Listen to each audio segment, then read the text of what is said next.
এবং কী পাওয়া গেল আপনার?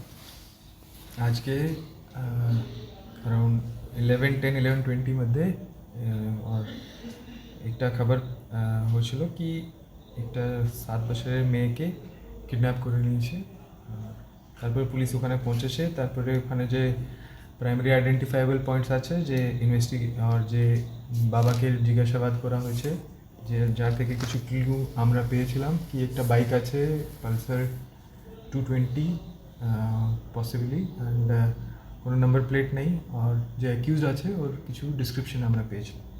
আর যে সার্ভাইভার গার্ল আছে ওর কি ওয়ারিং অ্যাপারেলস আছে আর ওর ফটো, এটা নিয়ে আর ফাদার কিছু ডিটেলস তখন কিছু ডিটেলস দিতে পারছিল না। তো এর জন্যে আমরা সব টিমসকে অ্যাক্টিভেট করেছি। Bihar border area Bihar border কাছাকাছি আছে, এর জন্য আমরা বিহার বর্ডারে প্রথমে নাকা স্টার্ট করেছি। আর সিসিটিভি টিম আর একটা ট্র্যাকিং টিম, এটা মাল্টিপল ট্র্যাকিং টিমস আমরা মানে সব রুটস এক্সপ্লোর করার জন্যে ওখান থেকে পাঠিয়েছি। রুটস এক্সপ্লোর করার পরে আমরা যে যখন চলছিল, আমরা যে করসপন্ডিং ডিস্ট্রিক্টস আছে ইসলামপুর আর রায়গঞ্জ আর কাটিহার, ওখানেও আমরা ইনফরমেশন দিয়েছি কি এরকম ঘটনা হয়েছে। এরপরে একটা মেসেজ, ফাদার একটা আননোন নাম্বার থেকে একটা মেসেজ পেয়েছিল, যেখানে ওকে থ্রেটেন করা হয়েছিল কি পুলিশকে ইনফরমেশন দিয়েছো তো এটা ঠিক নেই এরকম। তো তারপরে আমরা ওটাকে ট্র্যাক করে ট্র্যাক স্টার্ট করেছি। তারপরে আমরা কিছু লিডস পেয়েছি, যেখানে সুন্দরবনস ডিস্ট্রিক্টের একটা বিজনেসম্যান ছিল, ওর সঙ্গে কিছু যে নাম্বার থেকে কন্ট্যাক্ট করা হয়েছে ওর সঙ্গে কিছু কানেকশন আমরা পেয়েছিলাম। তো ওটা আমরা এক্সপ্লোর করছিলাম। আর তারপরে লোকেশন ট্র্যাকিং স্টার্ট হয়েছে ওখান থেকে। তারপরে আমরা সেই সব সিনিয়র ফরমেশনস আছে ওনাকে ইনফর্ম করেছি, IGNBR আর যে নর্থ বেঙ্গল জোন, ওখানে এসপি রায়গঞ্জের টিম যে আছে ওর সঙ্গে সব লেভেলসে আমরা কোঅর্ডিনেট করেছি। এসপি লেভেলে, additional SP level, SDPO, DSP, ICOC as well as যে সাব ইন্সপেক্টর লেভেল। তার এর জন্যে আমরা খুব ভালো একটা টিম করে কাজ করতে পেরেছি। যে আপডেটস হয়েছিল ওটা আমরা ওখানেও দিয়েছি।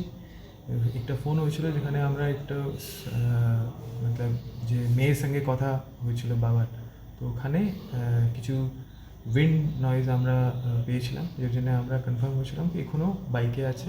আর হয়তো যে এখানে কোনো ডাইভারশনের থেকে থার্ড পার্সন ইনভলভ নেই, যে টিম নিয়ে গেছে ওর সঙ্গেই কথা হচ্ছে। তো এর জন্যে আমরা কনফার্ম হয়েছিলাম কি আমাকে এই টিমকেই টার্গেট করতে হবে। তো এরপরে রায়গঞ্জ আর 3 জায়গায় নাকা হয়েছিল, রায়গঞ্জ থেকে রায়গঞ্জ, করণদিঘি আর দালখোলা, তারপরে গোয়ালপুকুর আর ইসলামপুরের নাকা হয়েছিল।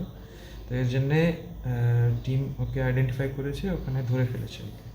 আমরা তারপরে জিজ্ঞাসাবাদ ধরে ফেলেছে। এর মধ্যে ও মেয়েকে ওখান থেকে মোটরসাইকেল থেকে পুশ করে দিয়েছে। তো প্রথমে আমরা মেয়েকে রেস্কিউ করলাম, তারপরে যে অ্যাকিউজ আছে ওনাকে ধরা হয়েছে। ওখান থেকে ব্যাগ থেকে আমরা কিছু একটা আর্মস পেয়েছি, একটা অ্যামিনিশন পেয়েছি, আর বাকি কিছু সেলো টেপ আর এরকম জিনিসও পেয়েছি ব্যাগে। আর যে বাবার যে আমরা ওকে রুট যে এখন আমরা পেয়েছি কি ও আগে থেকে মতলব চেষ্টা করেছিল কি ওখান থেকে বিহার যাওয়ার জন্য, কিন্তু নাকা পেয়ে ওর রুট ডাইভার্ট করে ইটাহার হয়ে তারপরে দালকোলার দিকে যাচ্ছিল। বাকি ইন্টারোগেশনে পাবো। যারা অ্যারেস্ট হয়েছে তাদের সম্পর্কে কী পাওয়া যাচ্ছে, কী নাম? অ্যারেস্ট হয়েছে দুটা লোক অ্যারেস্ট হয়েছে, একটা Raju son of Mustafa Ganadia PS Harishchandrapur, Ijaz Ahmed son of Abdul Salam Ganadia Harishchandrapur. Ijaz Ahmed যে আছে ওর একটা লাকি মেডিকেল স্টোর নামের একটা দোকান আছে, আর রাজু যে আছে ও ল্যান্ড ব্রোকার আছে। আর আমরা জিজ্ঞাসা করবো কি আর কি কাজ করে এখানে।